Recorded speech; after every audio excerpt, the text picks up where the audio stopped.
Hey guys, Enkidu here. So I wanted to show you a character I made for the Delirium League. So I had chose a witch, and it was Volatile Dead, and it was Necromancer. I decided to do Necromancer because I had never done one before.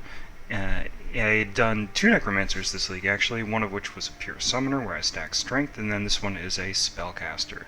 So here's what's interesting. So we wanted to use Volatile Dead, and then two separate Spellslinger setups where we automate both desecration, i.e. the creation of corpses, and then the explosion of the corpses, the Volatile Dead. In case you have never tried it before, Volatile Dead explodes nearby corpses, and each of these balls will seek out and find enemies on their own.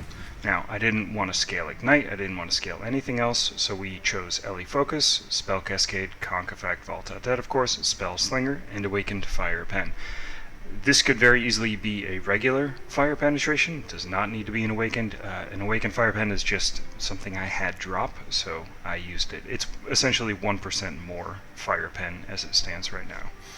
So this was my third character for Delirium League, and I was tired of ripping. And you guys might have already noticed I have 8,000 life, which is quite a bit for a witch. And it's especially quite a bit for a witch when you're also wearing the Impulse list, but we'll get back to that in a moment. Some of the other setups I have in Spellslinger is Desecrate, Bone Offering, and Wave of Conviction. So when I am consuming corpses, my block is up to 68 and 50. Physical block and spell block, which is quite good. And because this character was done later in the league, I actually have capped Chaos Res. So capped Chaos Res, you see just attack for a second or two, I get Fizz block and spell block. So the reason we chose Necromancer is this. If we look at the Ascendancy, Plaguebringer, if you've consumed a corpse recently, which Volatile Dead does, you and your minions have 30% increased area of effect. That's okay.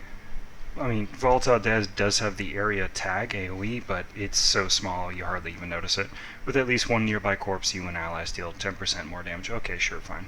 Corpse Pact. 30% increased damage if you have consumed a corpse recently. Well, we're going to be doing that anytime we attack. 2% attack and cast speed for each corpse consumed recently. Well, Desecrate can spawn up to 5. And I have two different instances of Desecrate going with Spellslinger, as well as Spell Cascade. So I could very easily consume 10 corpses a second or more, so you end up seeing the attack speed go very, very fast. And then these bottom two lines are really, really very strong. Enemies near corpses you spawned recently are chilled and shocked. So anything we're even vaguely pointing our cursor at when we're holding down right click and just attacking with Frenzy will be both chilled and shocked. Because it's shocked, we're using impulses. Again, doesn't need to be corrupted, but I had actually thrown some money at this character, so regular impulses will work just fine. +1 is another 5 or 10% damage, so don't worry about it too much. Same thing for this as well. Volatile Dead consumes up to 1 additional corpse. I think I bought this hat as is and changed the Mastercraft for 30 chaos. This is not a meta build. It's reasonably powered for today's modern Path of Exile. And what I mean by that is it has several million DPS, and it has a lot of defense, life, and recovery. Because that's what I feel like you need. Delirium League is by far the rippiest league I can remember being a part of a month or two in. In a lot of other leagues, GGG nerfs things in the first 3 weeks and it becomes not as deadly. Delirium is remarkably deadly. For just about anyone, I would suggest this character because it was very cheap. Even the corrupted impulses here, +1 level of Socket of Gems was only about 10x. Surrender is only an X or so. This was a few C, that was an X. I mean, good rings are an X. But here's the thing. Because this character has so much elemental resistance while holding a shield, elemental resistance while holding a shield, elemental resistance while holding a shield, you end up going through things like Holy Dominion, you're able to then prioritize Chaos Res on gear. It's a little more expensive, you get it here or there, but playing with capped Chaos Res for the first character that isn't Chaos Inoculation was actually a really fun time. So, I wanted to make a witch, I wanted to be a spellcaster, and I wanted to have some block, I ended up getting more block than I thought I would, and it ended up being a very, very strong character for me. So we'll take you back through the Ascendancy. Your offering skills also affect you, which is long time what people have been doing with Necromancer and Bone Offering, which is where I'm getting a lot of my chance to block. So anytime I'm consuming the corpse, my offering skill also affects me. I don't have any minions, so it only affects me. And then this one's just whatever, but it's also more elemental resistance, because I'm solving my elemental resistances over here, and by wearing a shield, which, as you saw on the tree, you get a fair bit of elemental resistances just from holding a shield and getting these nodes. You can do things like get cast res, get double tier 1 life that just has some fire, and I am healthily way overcapped. I'm 20 over what I need for 115 here. So, okay. So we're kicking out corpses, we're consuming corpses, we're kicking out Wave of Conviction. We have Frenzy, Barrage, Curse on Hit. If I take out Barrage, you can see the interaction a little more clearly. So this is just a normal attack. I throw, I kick out, throw, I kick out, and you see my character speeding up there, all on her own. So if we look at Frenzy, and attacks per second, 163. Now 173, 193, 238, 259, 295, 29, up and down. Let's say 27 to 28. Put in Barrage. You see how many more balls are getting kicked out. Even though the attack speed is slightly less, because you're attacking multiple times for each attack, I guess, lack of a better word. I don't exactly understand how Barrage works with this, but it's more corpses per second, and it's more corpse explosions per second. Since basically what it's doing is, let's do this slower. I throw out corpses, I throw out balls.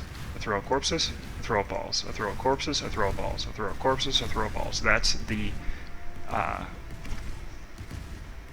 sort of rhythm that's going on right here. So we have Desecrate, Bone Offering, Wave of Conviction, debuffing enemies fire res, giving us defense, creating corpses. We have Frenzy, Curse on Hit, Flammability, and Barrage for doing that. Fire Pen, LE Focus, Spell Cascade, Conk Effect, Volatile Dead, Spellslinger, Spell Cascade, Spellslinger, Desecrate, and then the Anger is just whatever. It could be unlinked. The reason I have the free Anger is this. Anger reserves no mana. Very, very strong. It ends up being you and nearby allies deal fire damage with spells. I don't know, let's say 115 fire damage with spells, which is of course increased by everything that we have. For the enchantment there at the top, the anointment, excuse me, I did Heart of Flame, which is up here. I could have gone up and gotten this wheel, and I was thinking about it, but the tree ended up being pretty point starved. I'll take you through it in just a minute. Tons of life and dex. Tons of life and dex. Ooh, here's a fun interaction. Frenzy is actually free. This 4-link of Frenzy ended up being something like 14 or so mana, and I was able to largely regenerate that. And mana regeneration 32. Okay, so even in a 60% less mana, life, and recovery map, I could still attack a couple of times a second and have no issue. This just makes it so I don't have any mana cost at all. My shield charge is free, my frenzy is free. Excuse me. Something else I was trying was I was sticking, where's it, decoy totem up here. Instead of Desecrate, because I wanted to stand still and cast and then have decoy totems be over here on this part of the screen, attacking and attracting all the monsters that I then am shooting and hurting and making them die, but it ended up being too much. I didn't need it. The character had enough defense, the character had enough recovery, and that's all about that. So, let me take you through the tree. So we started out as a witch. You do scale with the spell damage, but I ended up ducking out because it just wasn't very strong. 10%, 10%, 12%, 12%, because this tree was just very point starved. I'll show you exactly why. So we came out over here, spell damage, cast speed. Minions have increased maximum life. It's not actually a dead node, because this corpses that you spawn have a maximum amount of life and a level. and then the damage based on the explosion of the corpse is actually scaled by the life, but in general you want to scale fire damage. A bit of spell block and some mana. I'll show you the jewels here in a moment. Life, spell block, and spell damage. Very cool node. I had actually got these 5 points last, and I had gotten all the way to 95, so don't be shy about just waiting on that node if you want. Firewalker, because just tons of fire damage is great. Quick recovery is fantastic for leveling. Ellie Overload, because each individual ball has its own damage profile. So even though I have something like 5 or 6% chance to crit, cast speed, yeah, 8.75, not much. I could keep up Ellie Overload when I'm bossing almost 100% of the time. It's very easy. So anyway, going back over here, dip down into Templar, come across Holy Dominion and Light of Divinity. We're casting spells, of course. Devotion over here, fire damage for a little bit of pen. Spiritual Aid is actually these 1, 2, 3, 4, 5 are about 20 to 25% of my entire damage. Spiritual Aid, in case you guys are unfamiliar, increases and reductions to minion damage also affect you. So, there's 10%, there's 20%, there's 12, and there's 12. It ends up being very efficient. If we look at the same 1, 2, 3, 4, 5, these nodes are a lot more damage than these nodes, point for point, so that's part of the reason. An interesting thing to note is the reduced mana reserved does indeed affect the Spellslinger setup. So if you guys wanted more mana, you could. What I was doing when I was leveling was I had all these nodes over here, and I was trying to get a third Spellslinger setup in, and I was going to figure out exactly what I wanted. Maybe I wanted another totem to come out, who knows, right? But it ended up not being enough mana reservation. Spellslinger just on the 6 link is 71%, and then this other one is 28, just to kick out more corpses and spell cascade. So I ended up not doing any mana reduction at all. I don't have any on the tree, I don't have any on gear, nothing. And I'm at, is that 98? No, 99%. Then I made Frenzy free and Shield Charge free, so it ended up being great. Again, I got these later, but block, spell block, some armor increase, and coming down, going over here, solidity, shield block, block and defenses, all the life. I ended up getting the regen cluster as well, and then because I have absolutely no evasion, I picked up Unwavering, especially because I'm coming right by it. Soul of Steel, Bloodless. Okay, so the jewels. And again, because this was a bit of a luxury character for me, I have Capped Chaos Res as a life character. That's very luxury, at least for me. I chose to get rare jewels that had stuff I needed, and then very, very good implicits. So, spell damage, attack speed, life, but corrupted blood cannot be inflicted on you. You could still be bled, so we still have a bleed flask, but corrupting blood cannot be inflicted on you. We have cannot be hindered, spell damage, life, all that stuff. And then we have cannot be mained. Fire, attack speed, cast speed, and life. Cast speed doesn't help us at all, but the 3-pop jewel with a corruption that you need for, I don't know, I think they were maybe an X apiece, was pretty good for me. So the character as a whole, I think has something like 210 or 215% life. We have just over 8k.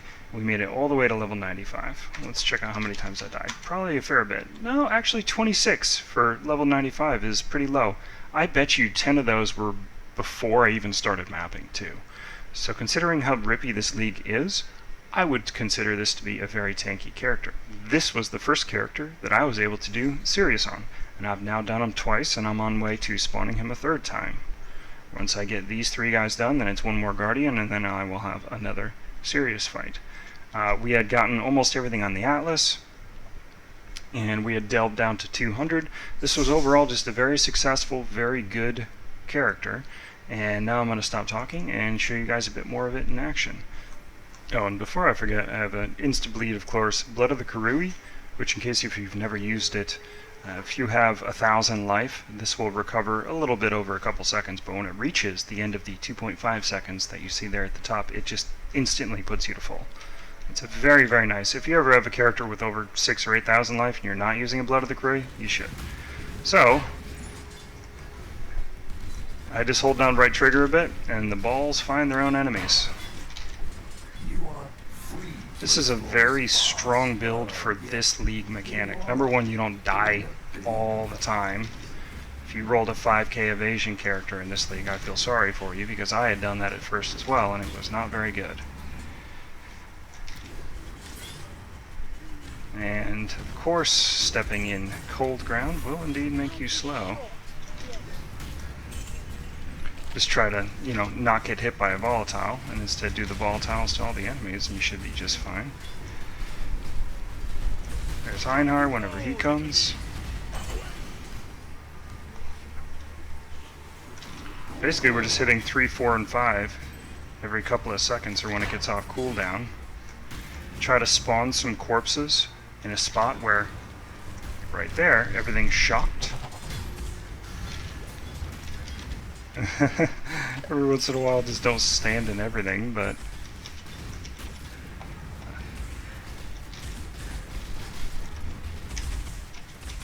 Oh, and if I can move, there we go.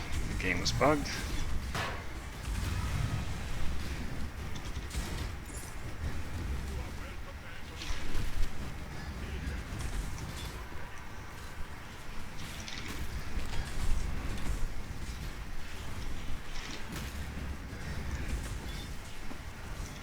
You see, often as not, I'm not getting hit by much. I'm pretty regularly just wading into mobs. Some of the worst stuff is when you're just getting slowed.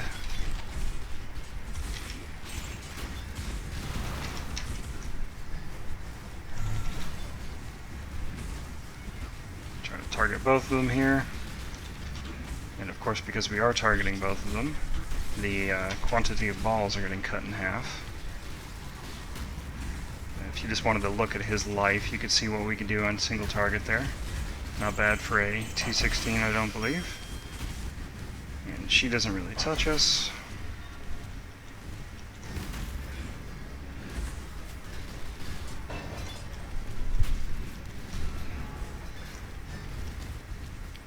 Alright, so this is also a very fun build for strongboxes, because you just cast a bunch of stuff and then they all die.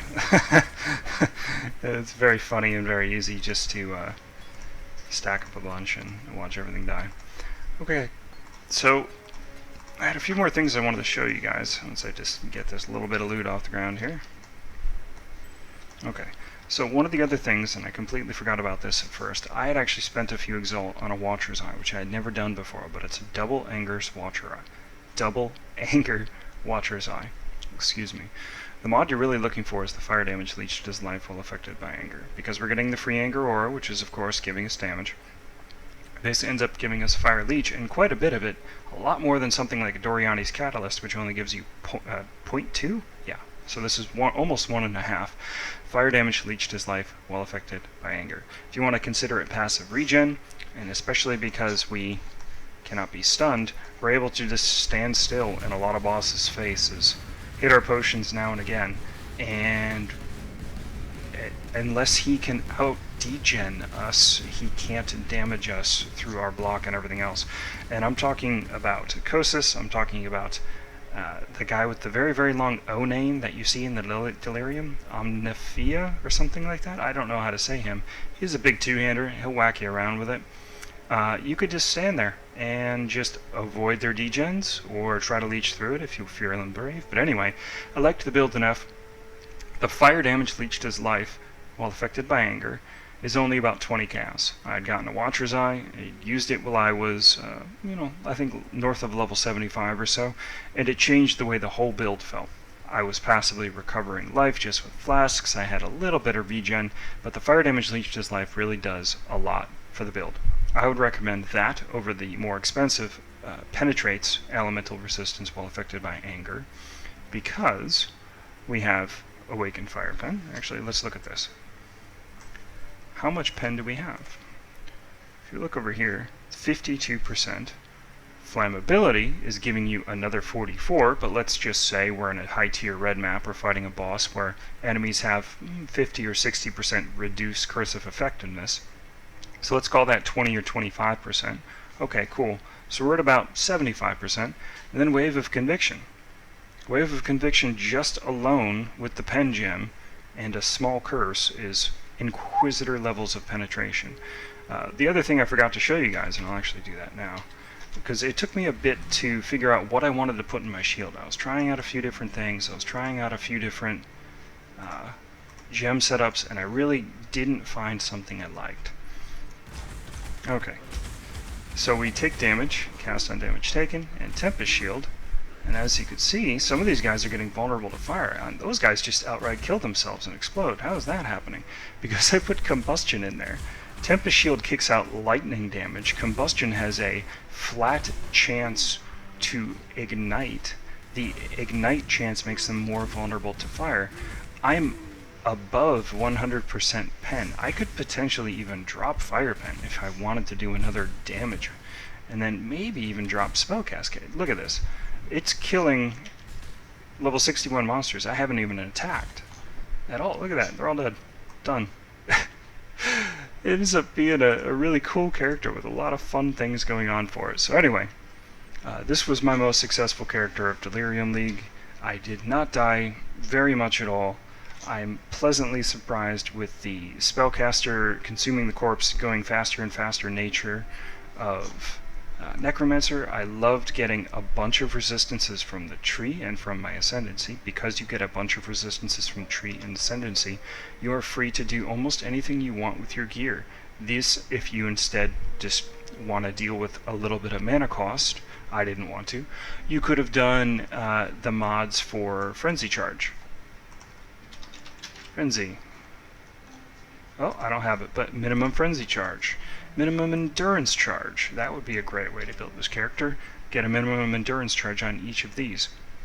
You could drop this for a rare amulet and just say, oh, I don't want Anger. I'm not interested in it. I think it's worth it just for the Watcher's Eye mods. But it ends up being a fantastic character. It's by far my most successful. I killed Sirius twice at Awakening 4 and 5, respectively, I believe.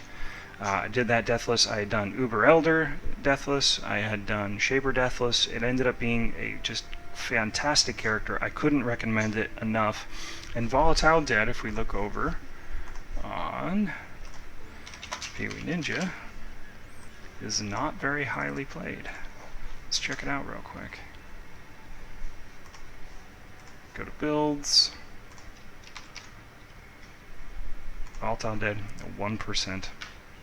Not too many. So here's actually how I found it. I just sorted by life.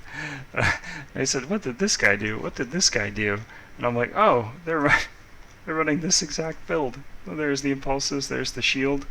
And you don't need to run the surrender. I know the surrender is expensive right now. There was another guy who had done a build with it, maybe 2 or 3 weeks ago. The 1500 armor, if you blocked recently, is pretty good. Recover 250 life when you block is pretty good. Other than that, all you want is a shield with 100 life and 1500 armor. Another great option is, there it is, Lionized Remorse. About 200 life and almost the exact same amount of armor, exact same amount of block. This is probably, I think this has been here for 2 weeks and it has not sold for 10 cows, and then this was an XX and a half. Absolutely no reason that the surrender is necessary in this build. But if you want to use it, you can. If you want the cheaper option, go for it. If you want to find a rare shield with minimum endurance charges and 2000 armor, you probably can. You'll probably pay out the nose for it, but it'll be a very, very good shield, much better than the surrender. So anyway, oh, and there's one other thing I forgot. Spellslinger, if we look over here, trigger supported spells when you fire projectiles from a non-triggered wand attack. So when I attack with a wand, I kick out a spell, Spellslinger, that's the idea for it. Cooldown recovery speed. Cooldown recovery speed affects how many balls can be up at once. 60, for example. Maximum of 60 orbs at a time. But how quickly those orbs heat seek, hit an enemy, and then new orbs can be spawned is based on cooldown recovery. Okay. So you get some just from this, and then I did not worry about rolling any on boot or belt, but you can if you want. It was ludicrously expensive, but please feel free. Supported skills have added spell damage equal to 100% of equipped wand. What that means is flat fire damage on a wand now just gets added into the spell damage. So Volatile Dead at level 22 does 600 to 900 fire damage. So let's call that 750. This is adding another 170-ish flat fire to that. And it's a really nice wand. What you really want is to trigger a socketed spell when you use a skill, which saves us a Spellslinger setup. The cast on damage taken saves us a spell damage, or a Spellslinger setup. So this is kicking out a spell, this is kicking out a spell, but I'm only paying for these two, and this is only an attack, and then shield charge, faster attacks, fortify, and decoy totem, which I was swapping in and out based on a fit of peak, because I wanted to give it a shot. Other flasks we were running, Basalt Warding, you really do need the reduced charges used. A Basalt Flask with only one pull on it is just awful, so get it so that it either has an increase or consumes less, so you get 30 of 60, or for example 40 of 80. Azeri's Promise, because it was just another little damage bump and a bit more leech. And then a Quicksilver with nothing special on it. Okay, so I will leave you guys with a Uber Elder kill that I'll show you. Again, couldn't recommend this build any more than I already have. No need for the super expensive stuff. You don't need the Corrupted Chest, you don't need the Surrender. Helmet Enchanted is nice but not necessary, but it's still quite cheap. You could probably get this up and off the ground with a Poet's Pen, which are 10 or 15 chaos, and that's how I leveled, by the way. Poet's Pen leveling is fantastic, for 3 or 4 exalts quite easily, and that's with a 6-link impulses, because those things are dirt cheap right now. You explode enemies, you don't have to worry about a lot of corpse explosions, you're very fast, your spells auto-target and seek, considering how much of this league is stuff spawning behind you, in front of you, all around you, and the damage is fantastic. You can be very defensive and still do quite a bit of damage, and who doesn't like that in Path of Exile? So anyway guys, I hope you enjoy the clip, and let me know if you have any questions below. I'll include the path of building, and see you later. Thanks, bye.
And one other thing before I forget, I wanted to include the path of building and the calculation that I had used in order to get the effective DPS for this character. So here's what I'm considering effective DPS.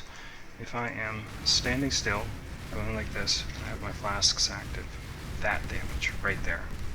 Which of course isn't 100% if I'm fighting for a minute because the flasks don't have 100% uptime. Let's just consider this the top end. 3 frenzy charges. Yes, we have Fortify. Yes, we have a flask. There's any corpse nearby. Anytime we're attacking, we're shocking things, we're going to be blocking. Anytime we're attacking, we're consuming corpses. Let's just say I consumed 10, so 2 or 3 seconds of attacking. As the wave of conviction, as that's kicking out constantly. Ignited, chilled, and shocked. Yes, he will be all of those things. What do we have? We have something like 80,000 damage, and that's per ball, and we can have 60 balls up at once. So 80,000 times 60 equals 4.8 million DPS.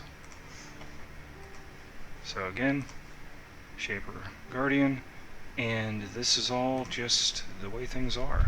This is a 4 million Shaper DPS, 71 block, 53 spell block, 8,000 life witch. That's what appealed to me about this build, is being able to say all of those things together.